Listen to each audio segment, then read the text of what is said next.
All right, traders, welcome to our second session, Trade the Trainer series. Great to have you all aboard. Yeah, okay, good. So in a previous session, I talked a little bit about a question that had been asked. The question basically, what's your biggest challenge or struggle in trading, in your current trading journey? What we found just amazing was that the answers were the same as they were 2 decades ago. So the lesson for us, becoming a consistently profitable trader requires the same skills and tools today that it did over 20 years ago. Now, we invested some time in the old area between the 2 ears. The question is, are you using them? Where are you investing your time? Okay, so I wanted to share a couple of these with you. This individual said, I'd say my biggest problem would be psychology. Obviously, I'm wanting to make money, but once I get a loss, now thinking I need to make money faster to get back on track, so I end up taking bigger risks due to the situation are less thought out. So, biggest problem, psychology. Here's another one. Letting fear take over and not wanting to lose any money from a trade that's in profit. Not letting trades run to the target. Getting out too early and winding up with a very poor R to R, which is risk-reward ratio. Again, psychology. Fear is a feeling. Fear is an emotion. Okay? Any of you ever felt like that? This one down here, lack of patience and discipline to follow my plan. Some or most times, I want to enter the trade quick with the anticipation that price will do what I think it's going to do, and boom, killed my trade because did not wait for the last confirmation signal to enter. It's been a real challenge. Lack of patience and discipline, psychology. I want to enter the trade quick with the anticipation that price will do what I think it's going to do, and then killed by the trade because I did not wait. Did not wait is what? A lack of patience, a lack of discipline. It's been a real challenge. Now, the one thing I see here is that this trader, it seems like, has an actual trading system that they're dependent upon. This one down here, the biggest challenge for me is the transition from hobby trader to professional trader. What a powerful statement that is. A lot of traders go out, find a new whiz-bang indicator, maybe buy an EA, maybe hop into a free webinar, maybe hop into a free Facebook group. And so it's a hobby because they go out there and they're more interested in information possibly than actually becoming consistently profitable and being a successful trader. And that transition from hobby to professional can be significant. You have your plan tested, and in theory it works, but to test this you need more time. Okay? So again, all of that has to do with what I call the trading brain. So in the Train Your Trading Brain series in the course, we go through a couple of things. Number one, how to avoid the homer trade. This is all of our best friend right here, right? Number two, how to develop the pro trader mindset. And number three, how to bring consistency to your trading, okay? So, a little bit of a recap. We talked in the prior session about what sets up the trade. So again, I want you to just get this base foundation down pat. What tendencies do we see? When I see this, this tends to happen next. And again, these tendencies can be price action tendencies. It can be a candlestick pattern, a 1 bar, a 2 bar, a 3 bar. Yesterday we invested some time in the double top. Okay? It can be tendencies in indicators and indicators relative to price. So for example, if price closes below a moving average, that's what the price bar is doing relative to an indicator that's based on that price bar. Number three, indicators relative to indicators, 2 moving averages crossing over. A relative strength index going from below oversold at 25 back to above 25 while price is greater than a 50-period MA. So these are the tendencies that set up the trade.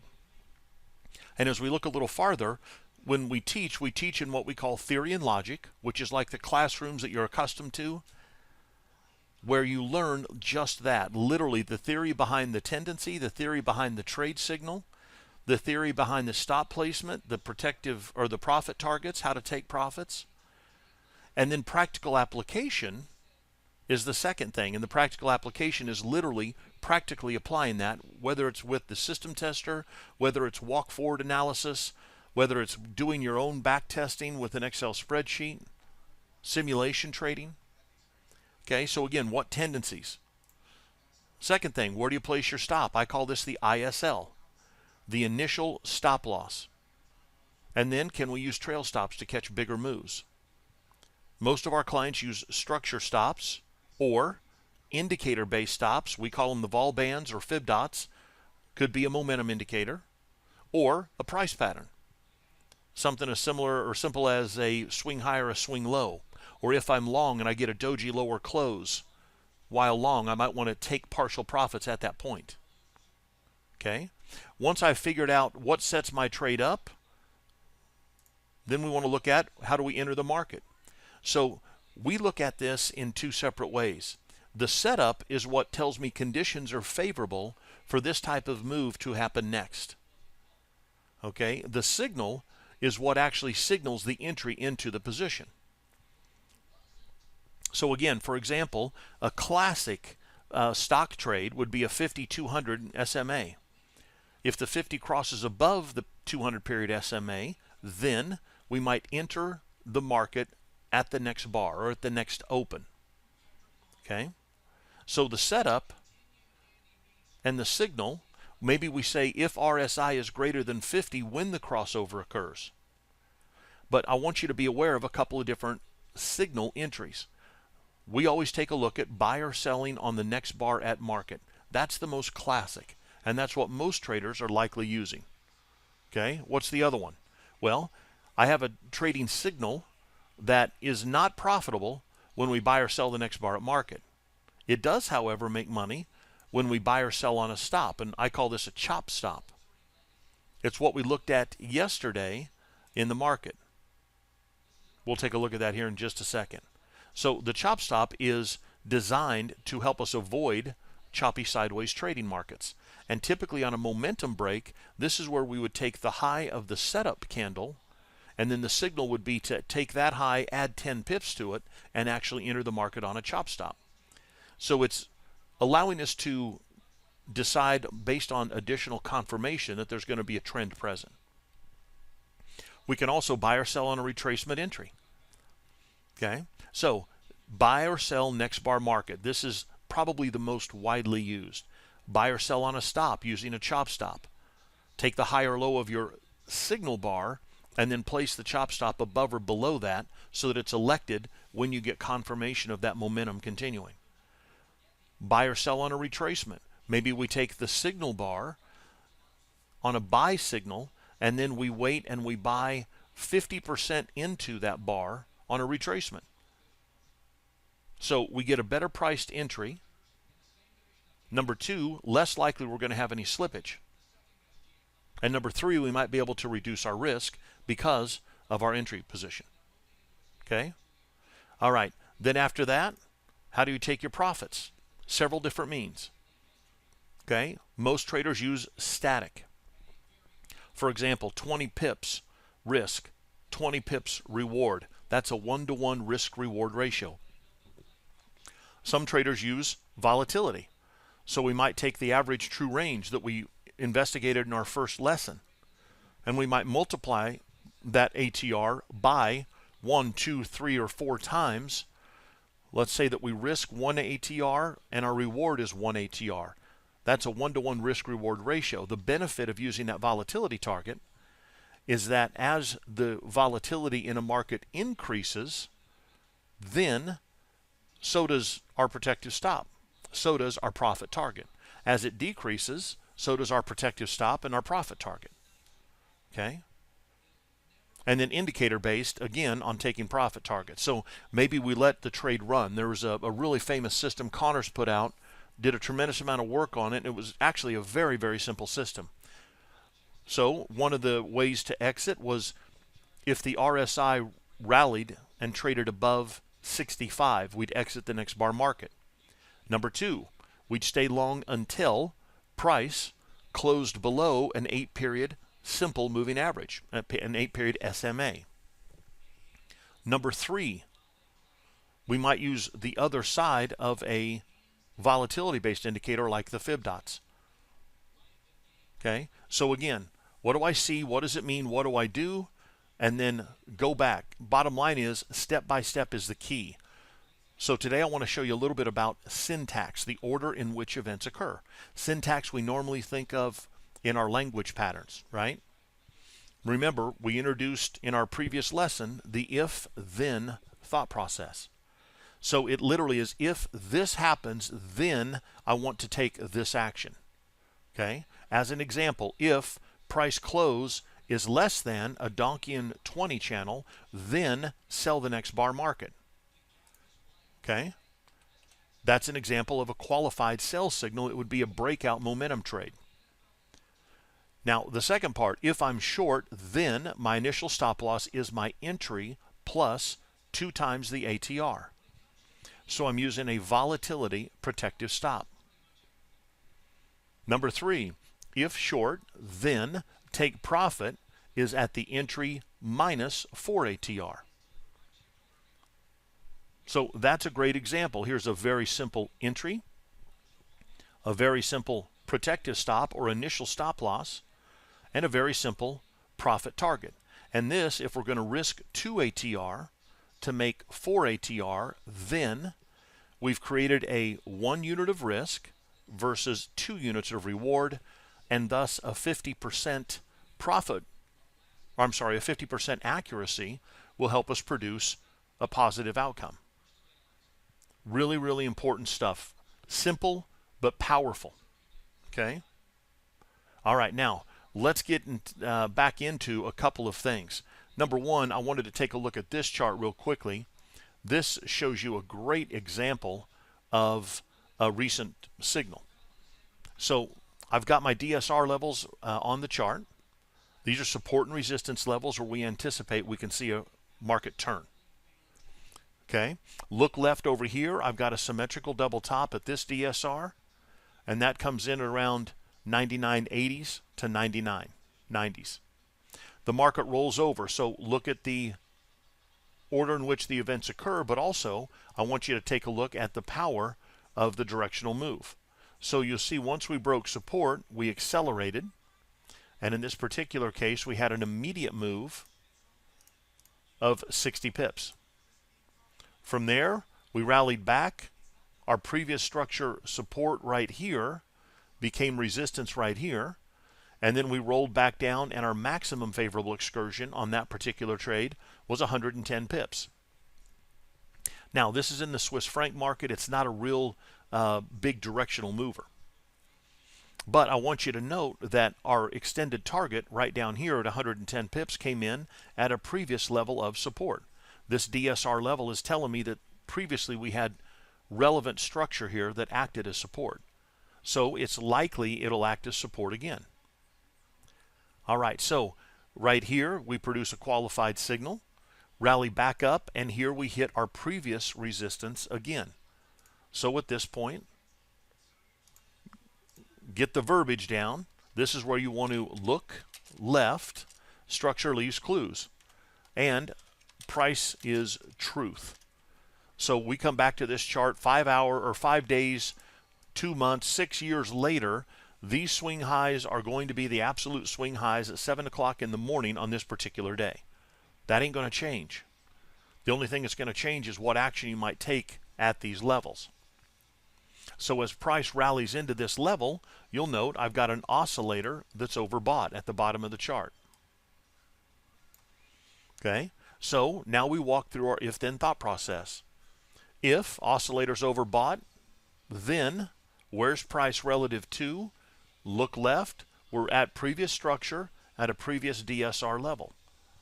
And this is where we start to build what I call strength of signal. Okay, the SOS. So let's take a look at this particular chart, because this offers a great opportunity to build that SOS.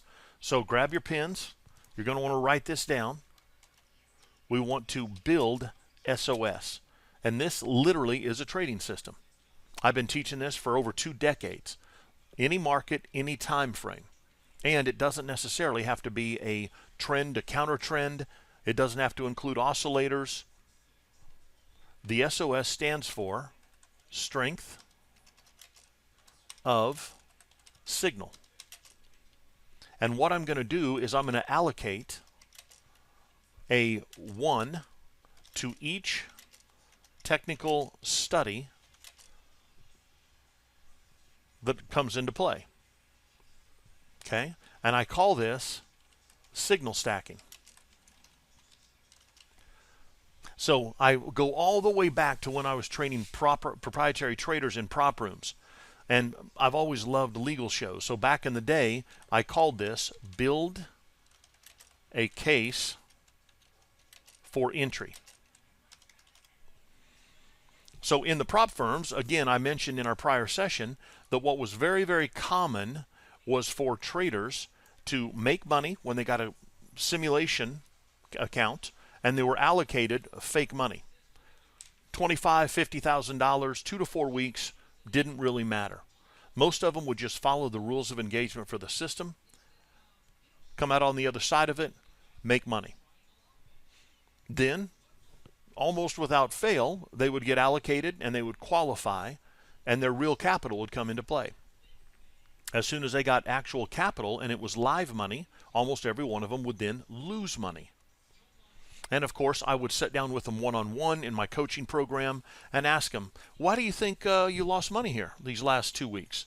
You just went 4 consecutive weeks making money every single week, okay? And we would look at statistical data. So what information would we look at? We'd look at win rate, and that would be a percentage basis, okay? And this is another myth that we need to blow out of the water. You don't have to have a system that wins 70, 75, 80% of the time to be a consistently profitable trader. Okay? Number 2, we'd look at the average win versus the average loss. So let's say that the average winner was $100 and the average loser was $100. That's a 1-to-1 ratio. So if I win 70% of the trades, I'm going to take my win rate at 70, so I would multiply my average winner times 0.7, and that's going to equal $70 is the expectancy on the winners. If I'm winning 70% of the trades, then obviously I'm losing 30%, so we multiply that times 0.3, and that winds up being $30. So I have a 1 unit of risk right here, $100, 1 unit of reward. I take my average winner times my percent accuracy. We arrive at 70. I take my average loser times my percent losers, 0.3, and we wind up at $30. And then if I take that and I take 70 minus 30, I wind up with an expectancy of $40. And that's on a per trade basis.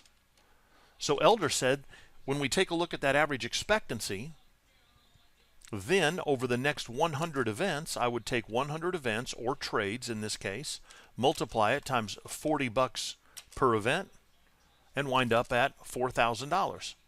So this particular system, a 1-to-1 risk-reward ratio with a 70% win rate, has an expectancy of $4,000 over the next 100 signals. That's a positive outcome. Now, do we have room for error? At some point, our win rate might drop to 60%, which means this would be a 6. At some point, if that drops to 60, that means we're losing 40, and our average loser goes up to 40. But you can see 60, average win times win percentage, minus 40, average loss times loss percentage. It still keeps us at $20 per trade, which is a $2,000 expectancy over time. Now, of course, gang, you have to account for slippage and commission in here. So I'm taking these as net numbers. Now, if we take a 60% win rate, some people feel uncomfortable at that. Why is that? It's because they attach too much meaning to being a winning trader or to a profitable trade. They think if I'm not winning 70%, then I'm not a good trader. The system's no good. I always go back to the turtle traders and to the experiment with Dennis and his partner. They disagreed that traders could be taught, trained, coached, and educated. Okay? His partner, Richard Dennis's partner, told him, no, it's just something innate. You've got a math head about you. You see the markets differently. Richard Dennis said, no, I think that we can teach traders to trade just like they farm turtles. They had just gotten back from a trip to the Middle East where they saw turtle farms. Thus, the famous turtle traders experiment was born. They interviewed 1,000+ traders, of which they chose 10. The group then grew to 13. In the initial beginning, they brought them in, they trained them, and then after the training, they gave them a capital allocation. And everybody who followed the rules made money, and those who didn't make money. Just amazing. And what a shocker. Now, there were 5 or 6 traders that made money, and they came from all different backgrounds. And those 5 or 6 traders, over the next 5 years, trading his capital, had an average annual return of 80% per year. They had some volatility, but they made money. And other traders, they were too smart for the system.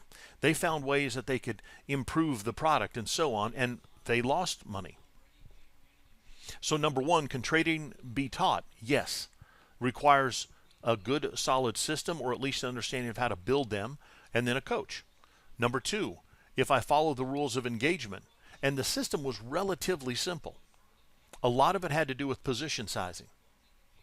A lot of it had to do with volatility. And a lot of it had to do with multiple markets, so that they had equity growth and equity curves that were kind of smoothed out. Now, if you're familiar at all with it, it was kind of a breakout model, similar to what I just explained. They used the Donchian channels. It was a trend-based, momentum-driven model, and they traded about 20+ commodities markets. This was prior to Globex markets. And so markets would literally close down and be closed for hours and then reopen the next morning, mostly traded in the pits in the Chicago Mercantile Exchange. All right, now, the traders understood expectancy. Let's take a look at this. Let's look at the power now of doubling our average winner, even in this scenario. So now we have an average win of $200, but still only a 60% rate. In fact, let's drop this down to a 50-50. So a 50% win rate, $200 times 0.5 is 100. Okay, my average loss remains at $100. So I've got a 1 unit of risk to 2 units of reward. In other words, a 2R system. I'm going to take this guy right here, and this goes to 0.5. 100 times 0.5 is $50. So we come right back up now, and this actually is better performer than our 70% accuracy system before. Now our expectancy is $50 per trade.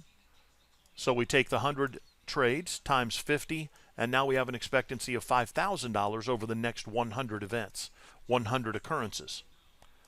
This is imperative, traders, that you own this. If you have a system with a negative expectancy, again, you can have all the discipline in the world and it ain't gonna work. Okay? At the same time, if you have a system that has a 50% win rate, but your average winners are larger than your average losers, you still have a positive expectancy. Then it's just a matter of following the rules of engagement. Okay? Really, really important stuff. So ask yourself this question: do you know the expectancy of your trading model? Now, let's take a look right here at this particular setup. I'm going to look at the SOS. Now, one of the things when we teach is we do so in a classroom type setting. Okay, so part of the teaching comes in this manner, similar to what you're accustomed to in high school, college. We learn best when we're taught the theory and logic first. Okay, so for example, you might say, let me learn the theory behind X, whatever that might be. Okay, accounting, PhD in mathematics. So the theory and logic sessions teach just that. Here are what we call the ROE, and these are the rules of engagement. Okay? After we go through the theory and logic, this is like saying, okay, the theory is 2 plus 2 equals 4, 2 times 2 equals, and so on. Now let's go out and practically apply that. If Timmy has 2 apples and his buddy Bobby gives him 2 apples, how many apples does Timmy have? Okay, that'd be 2 plus his buddy gave him 2, so we use addition and we arrive at 4. Theory and logic can come in the classroom, video-based, and so on. This requires the repetition. But the key is the practical application. And the practical application is going back in and either, if you have NinjaTrader or a charting package that has a replay feature, run the replay feature and trade your tail off in simulation. And know that we have a little thing called the outcome bias. When I take a look at this chart right here, okay, I feel differently looking at that qualified signal because I know the outcome. I see that the market failed on the third test, rolled over, and came down and hit what would have been our target 1. So I'm more likely, in fact almost 100% guaranteed, that I'm going to put that trade in my back testing. However, when you're looking at this visual picture right here, you're going to feel dramatically different about this. You're going to see that I've got an oscillator that's overbought. And again, we looked in our previous lesson at the RSI 5. I'm going to say RSI is overbought. Now, grab your pens and let's go through this. Here's the way you start to build your SOS. It's imperative that when we do this, that you talk through this. Okay? When you learn a new trading system or learn any new skill, and trading is a skill that anyone can learn. If you can learn how to hit a 7-iron, how to hit a top spin forehand, if you can learn how to do accounting, if you can learn how to be a doctor, if you can learn how to grow a business, if you can learn how to market, how to sell, any of that, they're all skills. Everybody in this room and everybody watching this training right now has several skills that you're really, really good at. You got that way through this acquisition process. Trading is a skill that you can learn, but you have to go through the process in the correct way. And you have to have the discipline to create the rules that produce the edge and then follow those rules without hesitation, over and over and over and over and over.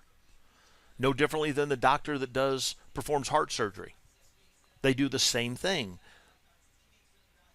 Okay? Critical. So know that you have everything that you need right now mentally to become a profitable trader. It's a skill that you can learn. Okay? Number 2, if and then are key words. And what we want to do in order to build that SOS is simply walk through the if-then thought process. And this is where that syntax comes into play. Okay? In syntax, I'll give you an example I've been using for over 2 decades. Okay? The dog bit Mary. Okay? That is a sentence. We have 2 players. We've got the dog. We've got Mary. We've got one action verb, bit. Okay? Very, very simple. Let's change the syntax. Mary bit the dog. We change the syntax, the order in which the events occur, and all of a sudden, things are going really bad for the dog. Okay? Same components, RSI, this is a moving average, this is a doji higher close, just rearranged. And we have a different outcome.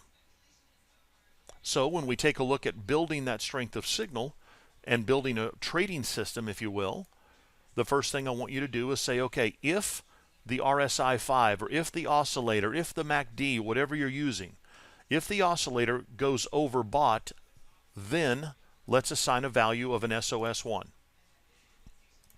Okay, so write this down. If RSI, and I'm just going to say extreme. This, again, could be overbought or oversold. Then I want to assign SOS 1. So, did we have an extreme right here on our oscillator? We do. So I've got an SOS 1. Now, if that occurs, I want to know where is price relative to.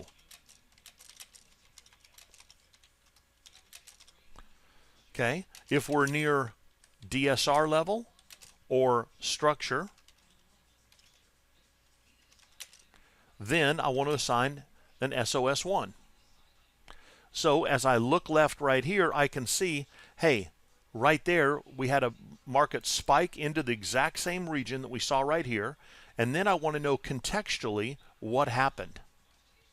Okay, so right here I want to ask, how did price behave?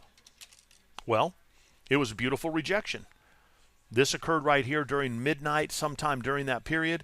We came down, and right here we saw the acceleration during the London session. Then we have more sideways price action. We had a continuation move, and eventually it moved 110 pips. Okay, so if we had a significant move, then we can go ahead and say that's SOS 1. So as we build this, on the left side is always the setup side. Okay? Always the setup side. So right here, I've got an overbought oscillator, SOS 1. Look left. I've got structure relevance, SOS 2. I've got a DSR resistance zone, SOS 3. And then finally, syntax, contextual. What happened? How did price behave? The sellers came in and sold this market off. Boom. Again, not massive. 60-minute chart, it was 110 pips, but still plenty of movement to take a profit. If I'm aggressive, I can look to get short on this first test. Because again, right there, we don't know what's likely to happen. If I'm more conservative, then I'm going to wait. And I'm going to continue to signal stack. Now what I want to do is I want price to pop back up to the level producing a double top. So we just went through this in the prior session. Remember, the double top is a powerful turning pattern. Okay, and again, I've always called this EOM, which is end of move. So as price pops back up right here to retest, what's going on with the oscillator? We're looking for something called bearish divergence. So the double top, I'm going to add another SOS 1. That's another technical indication for a potential turn or an end of move. Number 2, I'm going to look for, in this case, bearish divergence, and I want to add another SOS 1. So we had SOS 3 previously. On the retest, we now build this to where we've got a SOS 5 sell signal. Okay, so an SOS 5 will always be a double top, double bottom with an extreme RSI or stochastic with bullish or bearish divergence, and it's got to occur at a level. So if I'm more conservative, I'm going to wait for the retest and then the lower close, and that would put me short right here. Okay, now the average true range at this point is about 18 pips. So if I do a 2 ATR risk, I'm risking 36, and then a 2 ATR reward to make 36, and let's see where we are right now. Okay, the biggest move against the position was 13 pips, so we did not get stopped out. Currently, the biggest move in our favor is right at 34 pips, so we're just literally 2 pips from target. I'd probably take half off right here if I'm a multi-contract swing trader. Okay, so rules of engagement. These have to be specific. Now, let's go ahead and pop this up right here. And let's take a look at below. So let's walk through this one together. Okay. Market rolls over. Stochastic is oversold. Okay, so my oscillator's at an extreme, SOS 1. Where's price relative to? Look left. I'm at a previous structure support level, SOS 2. Okay, the last time price touched this level, what happened? Look at it contextually. There's the swing low that was a triple bottom at that point. Price rallied 110 pips. So we had good directional movement. So this would be an SOS 3 first test. If I'm aggressive, then I would A, buy it at market, or B, wait for the higher close and then look for the long entry. That's an example of that exact same style of trade. All right, now let's go a little further and let's take a look at the recap. Okay, so we looked at if then. Remember, building a system, what do I see? Number 2, what does it mean? This is where we talked about getting into the ultimate trading brain. And then number 3, what do I do based on that meaning? So as we came into this, we took a look at what do I do? So let's expand the charts and let's walk through this right here. Now again, if I look at the chart right here, I've got outcome bias. I know that price rolled over, and thus I likely would have attained a target had I taken this qualified signal. Okay, let's walk through. Right here, price, we make a new structure high, and I've got an extreme RSI overbought. So I'm going to look for the swing high that occurs right here. I'm going to look left to see if there's any relevant market structure. And you can see that price has been in a bull continuation the entire move. So what have we seen? We've got relevant market structure right here, a previous double top, overbought, higher low, bearish divergence, price rolls over. Okay, we find support at the 130.60, rally back up, previous resistance zone right here, resistance, resistance. Once we break above right here and close above, gone pecan. And this market travels a very quick 730 pips. So contextually, once we broke that resistance level, look at the size of this bar. Okay. Average true range that we looked at in our previous session is rallying. You see that right here we dealt with consolidation. And now as we break above, close above, we have the largest high to low bar that we've seen in a month, and we close in the top 10% of the candle. That's telling me that there are some buyers behind this directional move. So you want to take this horizontal line and drop it in right there. This was a significant level. We had a impulse move from a swing low. We went to a new structure high, followed by the pullback down to the higher low. This higher low happens to be at or near the 618 Fibonacci retracement of that impulse leg. We'll look at Fibonacci's in upcoming sessions. So we pop, pull back, there's our double bottom. Let's take a look at our RSI. What do we see here? We see an extreme oversold condition as we pull back down right here, extreme oversold. Now again, at that point, I don't really have any support or resistance to play from. We pop up, we come back down, and we retest it 1, 2, 3 times, and on each of those retests, we have bullish divergence. And then over here on the right side, after we have the bullish divergence, we have a doji candle here, followed by the higher close.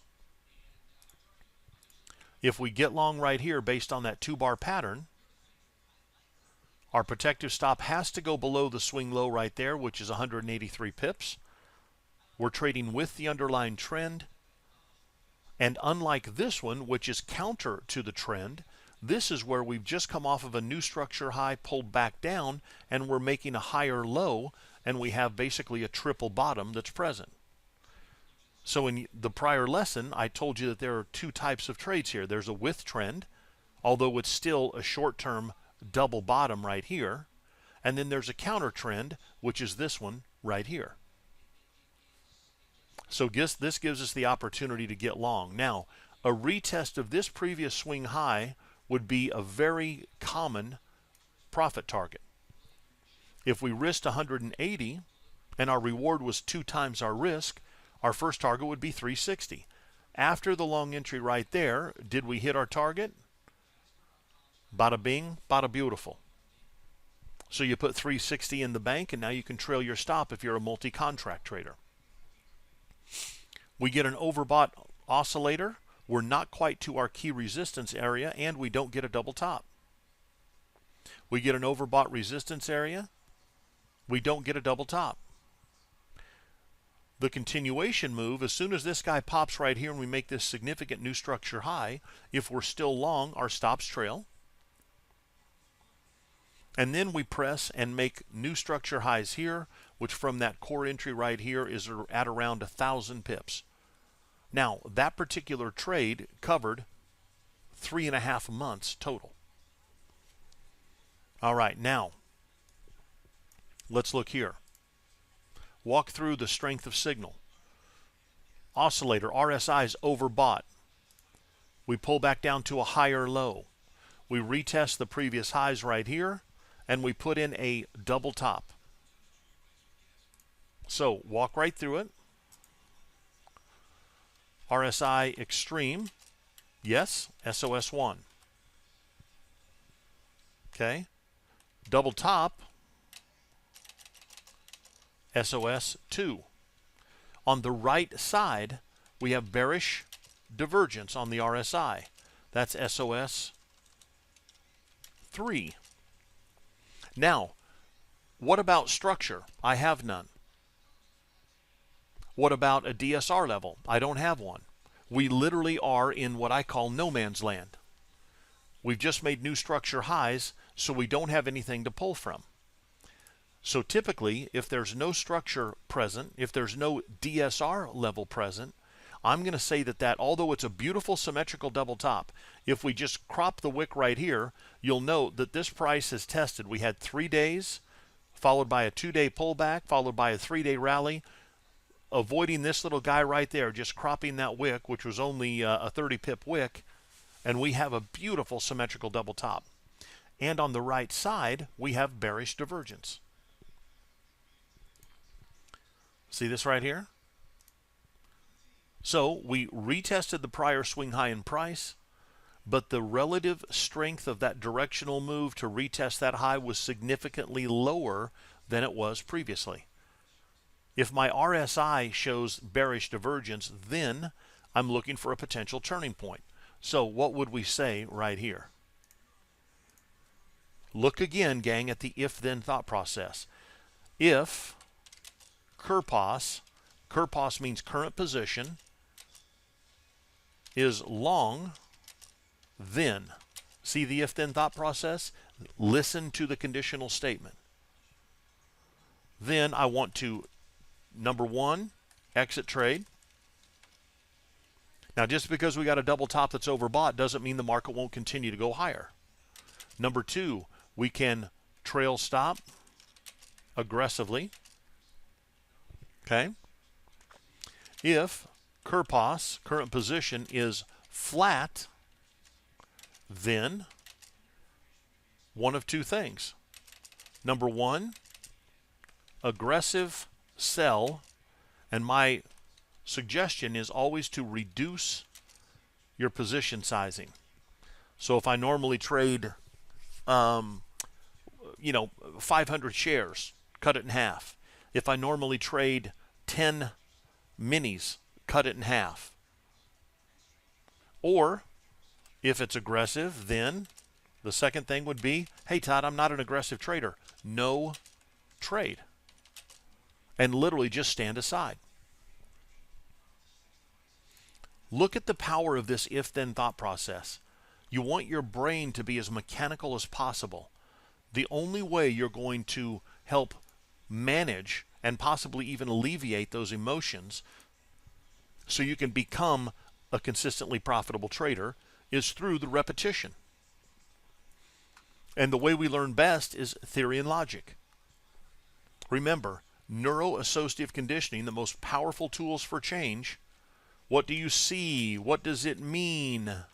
And then what do you do based on that meaning over and over and over? Do it in the if-then thought process. When you do that, as I'm teaching you here, here's what happens. Number one, you see the information on the chart. Okay? Number two, you process the information in the brain. Number three, when you speak it externally, now you pull in the auditory. So you've got visual stimulus right here, which we all deal with. We process it internally. We speak it externally. That's auditory. This is the way we learn. Over and over and over. Tony Robbins said, repetition is the mother of all skill. Again, all of your good habits are the result of constant repetition. All of your bad habits are the result of constant repetition. You have to break your bad habits, or you will continue to lose as a trader. You will continue to be frustrated as a trader. You will not attain any consistency except consistency of losing money. If that's okay with you, keep doing what you're doing. If it's not, stop trading right now. If it's not, change what you're doing. Period, over and out. Okay? There is no other way, gang. So, when you do this, you see it, visual, you process the information, you speak it externally, you pick up the auditory, and then when you act on that information, and this can be either in live trading in a sim account, or using our system tester or another tester to back test, or using the power of the replay system, guess what? Now you're bringing in the kinesthetic. And this is key. Again, you hear people talk about, how the basketball feels, okay, or the bucket feels like it's the size of the ocean when a shooter might be hot. This is really, really important, really, really powerful stuff. This is the way you're going to change and become a better trader. Now, I want you to note at the top of the chart what's happened. Now, I've got a double top, and I can draw in my horizontal line because after the market hit the double top, we had a bearish engulfing bar with a lower close, and then from this area, we had a really nice decline. We broke the swing low right here, and we made a new structure low, followed by the anticipated lower high. We came back down, retested the previous low, rallied again. So now I've got a little area right here of support. And as the market now goes from a impulse directional trending market, and it moves into a sideways channel trading market, the size of the range, 4270 to 3770, is 500 pips. You'll note that the volatility, the ATR, declines. We go from 170 pips a day, and 5 weeks later, we're only trading at 100 pips a day, almost a 50% decline in our volatility. We rally back up right here. We test the previous symmetrical double top. As we continue to walk forward, there's a possibility we have a trade signal. What'd the oscillator do on the first test? RSI overbought, SOS 1. Where's price relative to? Look left, structure leaves clue. I'm at a previous double top, SOS 2. How did price respond to that previous double top? We pulled back 500 pips, SOS 3. Good context, good price action. Okay? Now, if I'm aggressive, I can take that SOS 3 sell, and I get a 250 pip move. If not, I want to see a double top. I'm not real thrilled about the way this double top is put in because it's a little stretch. From the swing high, we pull down to here, pop back up here. Now, I'll drop it in like that. But I do like the fact that although we're overbought again on the right side, you'll note that we're showing a lower RSI reading. And I do like the way this price bar got rejected against this previous swing high. Now here we literally don't know the outcome. So if I require a lower close to get short, I'd wait for a lower close. Next bar says no lower close. So I required one more piece of data. The setup was in play, but I need a lower close in order to get short. Requiring that final piece of action, that final signal, kept me out of the position and thus out of a loser. We got extreme overbought. We were at previous price action. Price came off of that previous level nicely, certainly enough for us to go get a profit target. We came back up and retested. We were overbought, but it was lower than the previous test. See, the bearish divergence was from here to here even. Then we pop back up. We got a good looking rejection candle, but we require a lower close to get in. We didn't get the lower close, and that final piece of data kept us out of the trade, and the market rallied. Okay, now let's see what happens over here. If we sell it right here, our maximum adverse excursion is 143 pips. At the time of the short entry, right here, come down here and note our ATR was 94. If we put a 2 ATR stop, we risked 180 pips.